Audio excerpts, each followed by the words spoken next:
Without the Mississippi, there is no America. Anyone who hopes to understand America needs to understand the relationship of the Mississippi to its country and people. 41% of all the water flowing to the oceans flows from the water basin of the Mississippi. More than half of all the states are connected to this great system of waterways. The Mississippi is one of the great water highways of the earth. Barges carry food and energy to the rest of the world. More than half the country's corn and soybeans are shipped on that river. On that night in December 1941, when Churchill heard that Roosevelt would ask Congress to declare war on Germany, he understood that now, when the power of the Mississippi was on England's side, Germany would have no chance to win the World War. Before going to bed, Churchill sang "Roll On, You Mighty River," and for the first time in years, he said that he slept the sleep of a saved soul. The Book of Mormon tells us of two great geographical features. One is the city of Zarahemla, and the other, connecting to the first, in the river Sidon. After we have discovered the locations of these two features, we can begin to put together the geography of the Book of Mormon. There is no geography for that book without the location of Zarahemla. There is no geography for Zarahemla without River Sidon. 600 years ago, the first European settlers came to the eastern shores of America. It took them 100 years before they were making maps of the Mississippi. These maps improved over time. The French explorers made the first maps. After the French and Indian Wars of the 18th century, the English began to make their own maps. The new country of America made history's largest land purchase, and by 1804 Lewis and Clark were trying to understand the mighty waterways of the country's interior. These early maps identified the difficulties of the Des Moines Rapids. By the mid-19th century, the United States Congress allocated large sums of money to understand how engineers could tame the rapids of the upper Mississippi.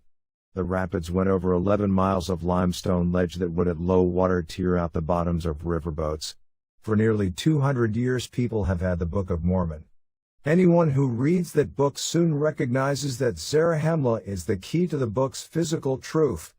You would think that the best place to start would be the obvious place. There is nothing in America's geography that is more important than the Mississippi. It does not require too much thinking to come to a simple geographical model for the book. How about looking at the Mississippi as the River Sidon? Tens of thousands of people have looked at the question.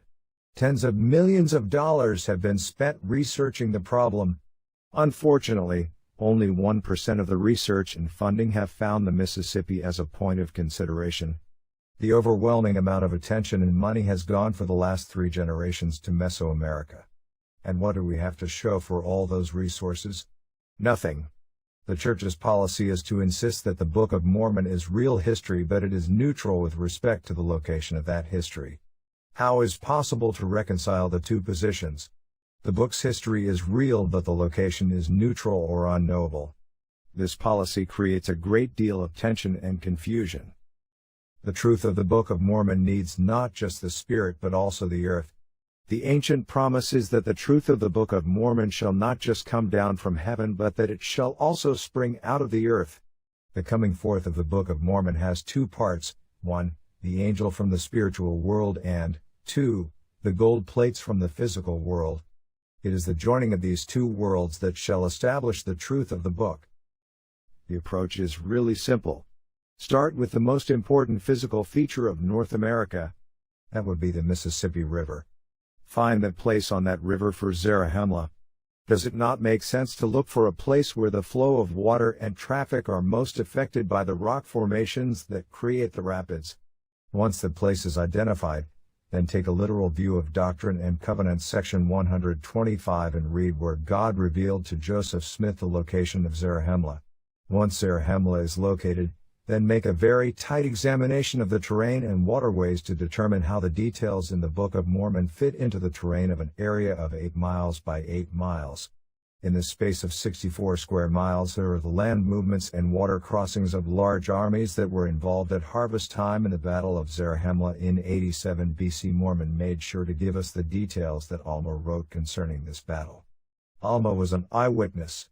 There is no other battle or event in the Book of Mormon that gives us the land movements and river crossings of the armies. These details are so clear that it is possible to say that there is no other place in the world that would satisfy the geographical features of the battlefield. Over a period of 36 hours and in a space of 64 square miles, it is possible to establish at least 9 separate locations and events that were associated with the battle. The conclusion is clear.